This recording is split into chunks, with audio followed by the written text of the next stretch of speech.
Hello friends, good morning. कैसे हैं आप सब? आई होप आप सब बहुत अच्छे होंगे। तो अभी हो रहा है मॉर्निंग का टाइम और मैं लगी हूँ अपने डेली रूटीन वर्क पे।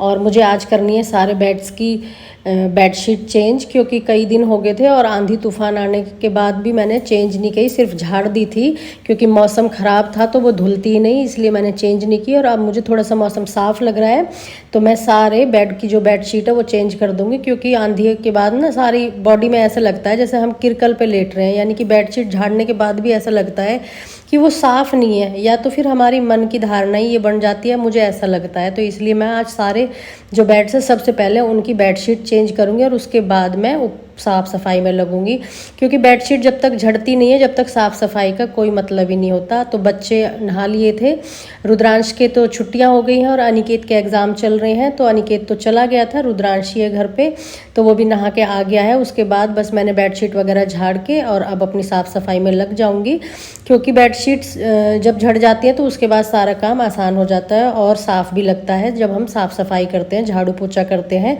तो ये बेडशीट मेरी बहुत पुरानी बेडशीट है फ्रेंड, मैंने बहुत संभाल के इसे रखा हुआ है। जब भी मेरा मन करता है तो मैं ये बेडशीट बिछा लेती हूँ। तो मेरा ये आदत है मेरी कि मैं बहुत जल्दी कोई भी कपड़ा हो, बेडशीट हो या फिर कोई भी चीज़ हो तो मैं रिजेक्ट नहीं करती हूँ उसे, क्योंकि संभाल के रखती हूँ, बहुत अच्छे तरीके से रखती हूँ। तो जब भी मेरा मन करता है तो कोई कपड़ा वगैरह होता है तो मैं वो पहन लेती हूँ। और बेडशीट वगैरह भी मेरी इतनी पुरानी पुरानी बेडशीट रखी है फ्रेंड्स, आप यकीन नहीं करेंगे, उनको मैं जब मेरा मन करता है तो मैं उन्हें बिछा लेती हूँ। और दूसरे रूम की भी बेडशीट मुझे चेंज करनी है। वैसे मैं उस रूम की ज़्यादा बेडशीट बहुत जल्दी जल्दी चेंज नहीं करती हूँ, क्योंकि बच्चे वगैरह ऊपर सोते नहीं हैं, वो नीचे सोते हैं अपने माँ जी के पास। और इस वाले रूम में सिर्फ मैं जब कपड़े वगैरह धोती हूँ तो वो कपड़े रख देती हूँ, और सुबह जब मैं तैवे बनाती हूँ कपड़ों की तो तब बैठ जाती हूँ। नहीं तो ऊपर कोई इतना ज़्यादा काम नहीं है, एक तरह से सिर्फ कपड़े रखने का काम है यहाँ पे, क्योंकि गर्मी भी इतनी होती है। इसके ऊपर मेरा मकान बना नहीं हुआ, इस वाली मंजिल के ऊपर, तो पूरे दिन गर्मी बहुत ज़्यादा रहती है। सूरज की सीधी रोशनी जो है छत पे पड़ती है और छत से फिर नीचे गर्मी पैदा हो जाती है। और आसपास भी कोई मकान नहीं है मेरे मकान से सटा हुआ जिससे कि गर्मी कम हो। पर बारिश ने मौसम जो है खुशनुमा बना दिया है और मौसम बहुत ही अच्छा हो रहा है, बिल्कुल ठंडा हो गया है। आज तो कूलर में भी ठंड लग गई थी और एसी का तो सवाल ही नहीं है चलाने का। तो मैं यहाँ पे बेडशीट चेंज करके सारे जो गंदे कपड़े हैं उन्हें बाहर मशीन में डाल दूँगी, और जैसे ही मुझे टाइम मिलेगा मैं मशीन लगा दूँगी, क्योंकि कई दिन से आपको पता ही है बारिश और आंधी आ रही है, तो कपड़े अगर मैं धुल भी जाते तो फिर सुखाने के लिए जगह नहीं थी, उन्हें बेड पे ही डालना पड़ता मुझे, इसलिए मैंने कपड़े जो है वो धोए नहीं। अब जैसे ही टाइम लगेगा तो मैं मशीन लगा दूँगी। और नीचे की जो झाड़ा पूछे वो सारी हो गई है, मम्मी ने हेल्प करा दी थी, बेडशीट वगैरह सब चेंज कर दी है, बस ऊपर का ही मेरा काम रह गया था। तो यहाँ पे बेडशीट वगैरह चेंज हो गई है और मैं लग जाऊँगी साफ़ सफाई में। तो फ्रेंड्स, साफ़ सफाई का बहुत ही ज़्यादा काम बढ़ जाता है जब आंधी और तूफ़ान आता है, क्योंकि जो सुबह की सफाई होती है वो शाम को वेस्ट हो जाती है और जो शाम की होती है वो सुबह, क्योंकि किसी भी टाइम आंधी तूफ़ान आ जाता है, पता नहीं चलता कि किस टाइम आएगा, और उसके बाद फिर जो है दुगना काम बढ़ जाता है साफ़ सफाई का।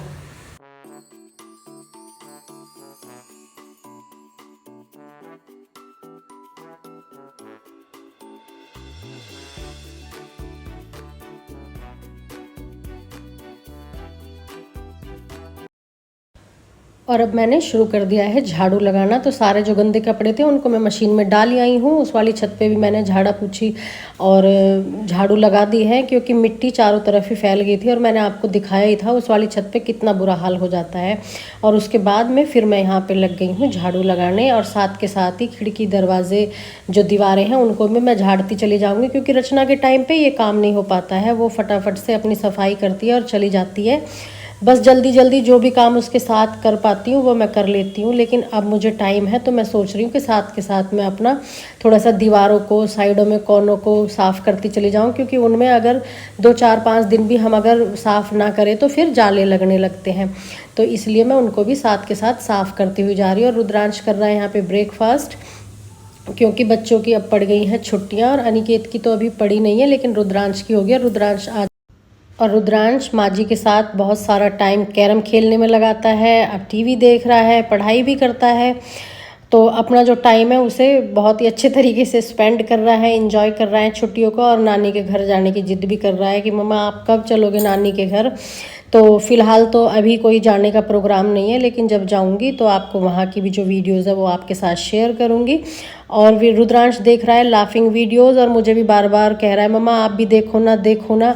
लेकिन जब मैं काम करती हूँ तो मेरा माइंड अपने काम पे ही रहता है और मैं सोचती हूँ कि मैं फटाफट से बस अपना काम ख़त्म कर लूँ और उसके बाद में जो अपनी बाकी की जो एक्टिविटी है वो चीज़ करती जाऊँ। तो ये मेरा एक शेड्यूल रहा है कि जब मैं काम करती हूँ तो बस मेरा जो फोकस है वो काम पे ही रहेगा। और आंधी आने से हर कोने में जो धूल है वो जमा हो गई है। बहुत ध्यान से हर कोने को झाड़ झाड़ के लेना पड़ रहा है, जिससे कि सभी कोनों की सफाई अच्छी तरह से हो जाए। और जब उसके बाद में मैं पोछा लगाऊं तो जो है सारा सब कुछ मुझे क्लीन लगे और जो पोछा है वो भी बिल्कुल साफ़ सुथरा लगेगा। क्योंकि किरकल में या मिट्टी में फिर पोछा साफ़ नहीं लगता। अगर झाड़ू साफ़ लग जाएगी तो पोछा बहुत ही अच्छी तरीके से और साफ़ सुथरा लगेगा। और झाड़ू लगाने के बाद मैंने करनी शुरू कर दी है डस्टिंग। तो डस्टिंग भी एक बहुत ही ज़रूरी काम है हम लेडीज़ों के लिए, क्योंकि डस्टिंग अगर साथ के साथ हो जाती है तो घर बिल्कुल क्लीन लगने लगता है। पोछा वगैरह जब लग जाता है तो उसके बाद बिल्कुल शीशे की तरह घर चमकने लगता है। और अगर डस्टिंग ही रह जाए, किरकल रह जाए तो वो अच्छा नहीं लगता। अगर हम सारे घर में पोछा भी लगा देंगे और चीज़ों पे धूल मिट्टी जमी हुई है तो वो सफाई का कोई मतलब नहीं है। इसलिए डस्टिंग भी बहुत ज़रूरी है और हमें ये करती रहना चाहिए, क्योंकि धूल मिट्टी जम जाती है घर में बरकत नहीं आती, लक्ष्मी नहीं आती।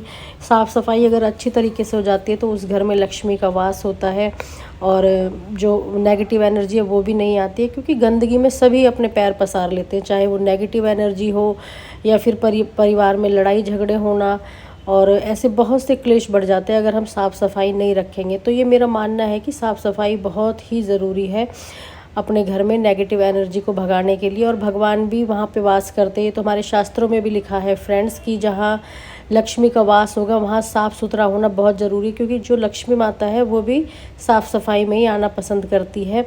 और ये देखिए रुद्रांश बार बार हाथ पकड़ के रोक रहा था मुझे कि मम्मा आप देखो देखो। वो बहुत सी लाफिंग वीडियोस जैसे थोड़ी देर चला लेता है तो ये करता है मम्मा देखो आप, मम्मा देखो। उसे पता है मम्मी काम कर रही है तो मम्मी देखेगी नहीं, तो लेकिन हाथ पकड़ के खींच रहा है कि मम्मा आप देखो, कि थोड़ी देर मम्मी भी हंस ले। तो बस बच्चों के साथ ऐसा ही होता है। और जब छुट्टियां हो गई हैं अब तो थोड़ा सा काम पहले की अपेक्षा थोड़ा सा लेट हो रहा है, क्योंकि बच्चे सुबह स्कूल जाते हैं, उनका एक टाइम है पर्टिकुलर कि उन्हें जाना है और हमें ब्रेकफास्ट बनाना है, लंच बनाना है, स्कूल भेजना है बच्चों को, तो वो पूरा टाइम टेबल है। लेकिन अब जब छुट्टियां हो गई है तो थोड़ा सा वो चीज़ जो है पीछे छूट गई है, क्योंकि एक टाइम टेबल का जो काम होता है वो जब बच्चे स्कूल जाते हैं तभी हो पाता है। उसके बाद तो थोड़ा सा काम डिले हो ही जाता है। और जी मेरे घर में ये काम है कि चाहे मैं कितने ही बजे उठ लूँ, बच्चे स्कूल जाएं या ना जाएं, कितने ही बजे, चाहे मैं 5 बजे उठ लूँ, 4 बजे उठ लूँ या फिर 6 बजे उठ लूँ, तो सबसे पहले जो मेरा काम है वो है नहाना। तो सबसे पहले मैं जाऊँगी नहाने और उसी टाइम पे मैं अपना जो बाथरूम है उसको क्लीन कर देती हूँ, क्योंकि नहाने के बाद बाथरूम साफ़ नहीं किया जाता। और उसी टाइम पे जब मैं नहाती हूँ तो जो मेरे कपड़े होते हैं मैं साथ के साथ उन्हें धो देती हूँ। मेरा एक भी कपड़ा मशीन में होता नहीं है जब मैं कपड़े धोती हूँ, या कोई इमरजेंसी पड़ जाए, कहीं जाना पड़ जाए, या फिर वीरवार हो, उस टाइम पे मेरा जो सूट है वो बिना धुले रहता है। नहीं तो मैं साथ के साथ जो अपने कपड़े हैं उन्हें वॉश कर देती हूँ और उसके बाद फिर मैं नीचे जाके अपने ठाकुर जी की सेवा करती हूँ। तो सबसे पहला काम होता है मेरे घर में मेरे ठाकुर जी की सेवा। जब बच्चे स्कूल जाते हैं तो सबसे पहले मैं अपने ठाकुर जी को दूध दे देती हूँ और बच्चों को स्कूल भेजने के बाद तुरंत मैं उनकी पूजा करती हूँ, सेवा करती हूँ, और उसके बाद फिर मेरा ब्रेकफास्ट बनाना, खाना पीना, बाकी का साफ़ सफाई का काम शुरू हो जाता है। तो सबसे पहले जो है मेरे ठाकुर जी हैं उनका ही भोग लगाया जाता है और उसके बाद मेरे बाकी के जो काम है वो हो जाते हैं। तो ये नियम मेरा कई सालों से है और अब तो इतना आदी हो चुकी हूँ इस नियम के कि कुछ भी हो, चाहे तबीयत ख़राब हो, मैं उठी हूँ, चाहे मतलब मैं कुछ काम करूँ चाहे ना करूँ, लेकिन सबसे पहले मेरा नहाना ज़रूर हो जाएगा और उसके बाद ही मैं किचन में जाऊँगी। तो उसके बाद फिर आप कितना ही काम करते रहो। सबसे पहले जब मेरे ठाकुर जी मेरे घर आए थे तो मैं यही सोचती थी मैं कैसे करूँगी, लेकिन धीरे धीरे उन्होंने इतना अच्छा मेरा नियम बन गया कि अब मुझे कोई दिक्कत नहीं होती और सबसे पहले मैं नहा ही लेती। और उसके बाद आप लोगों को पता ही है मेरी जो किचन है वो नीचे है, तो मैं नहा के ही अपनी किचन में जाती हूँ और उसके बाद मेरे सारे काम होते हैं। तो ये देखिए मैं अब किचन में आ गई हूँ। ऊपर की साफ़ सफाई करने के बाद चावल मैं पहले ही बना के रख गई थी और जो राजमा थे वो भी मैं बॉईल करके रख गई थी। तो तो आज बना रही हूँ मैं राजमा राइस, क्योंकि बच्चे कई दिन से कह रहे थे राजमा राइस बनाने के लिए। तो चावल इसीलिए मैं पहले बना के गई थी, तो चावल थोड़े ठंडे हो जाएंगे, राजमा गर्म होंगे तो कोई दिक्कत नहीं होगी और काम भी मेरा आसान हो जाएगा। बर्तन भी मैं पहले ये सारी क्लीनिंग करके चली गई थी पूरी प्लानिंग के साथ, कि ऊपर मुझे थोड़ा सा टाइम लग जाएगा साफ़ सफाई में। जैसे मैंने आपको बताया, ये आंधी और तूफ़ान कई दिनों से बहुत परेशान कर रहे हैं, तो उसके चलते काम का जो लोड है थोड़ा सा बढ़ जाता है साफ़ सफाई का, तो मैनेज करके चलना पड़ता है।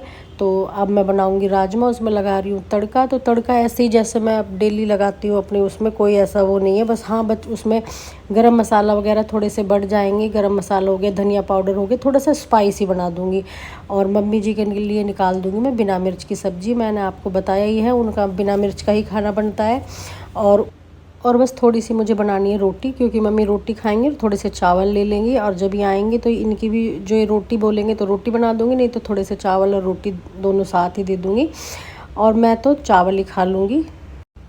और बच्चे तो राजमा राइस ही खाते हैं जब मैं ये बनाती हूँ। और राजमा राइस के साथ चाहिए मेरे बच्चों को दही, क्योंकि दही के साथ ही उन्हें बहुत ही अच्छा लगता है। तो बातों ही बातों में मेरा मसाला भुनने वाला है। जो प्याज और अदरक लहसुन है वो अच्छी तरह से भुन चुके हैं, और जो टमाटर है मैंने उनको कद्दूकस कर लिया है। तो इस बार ऐसे टमाटर आए हैं कि उनको बिना कद्दूकस करे काम नहीं चल रहा है, क्योंकि कई बार जो टमाटर है उनको मैं छील के डाल देती हूँ और कई बार वैसे ही काट के डाल देती हूँ।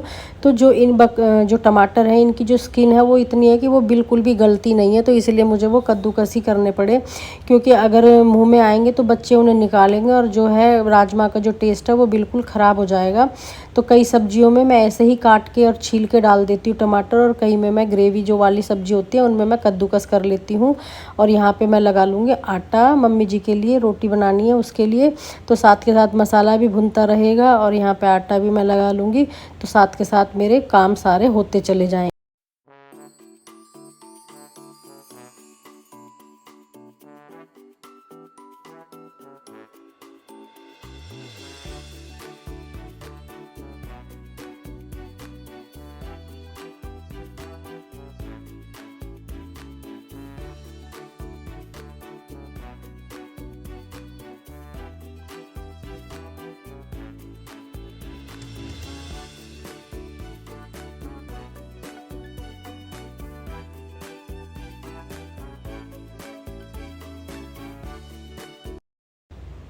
और आटा लगाने के बाद मैंने बना दी थी रोटियां मम्मी के लिए, और बच्चों को दे दिए थे राजमा राइस, और किचन क्लीन ही करके मैं ख़त्म हुआ था मेरा काम फ्रेंड्स। और ये देखिए बारिश इतनी तेज़ शुरू हो गई थी चारों तरफ, और मैं उसके बाद वीडियो शूट नहीं कर पाई क्योंकि लाइट ही चली गई थी, और बारिश और आंधी तूफ़ान बहुत ज़बरदस्त आया था फ्रेंड्स। तो ये था छोटा सा व्लॉग मेरा। तो आपको कैसा लगा प्लीज़ कमेंट करके ज़रूर बताएं, लाइक और शेयर ज़रूर करें वीडियो को, और जो चैनल पे नए हैं वो लोग चैनल को सब्सक्राइब कर ले। तो ये देखिए मैं पिछली वाली छत पे आपको दिखाती हूँ, आगे तो दिखाया था कितनी तेज़ बारिश आ रही है, और ये देखिए कितनी मिट्टी ऊपर से इकट्ठी हो गई है।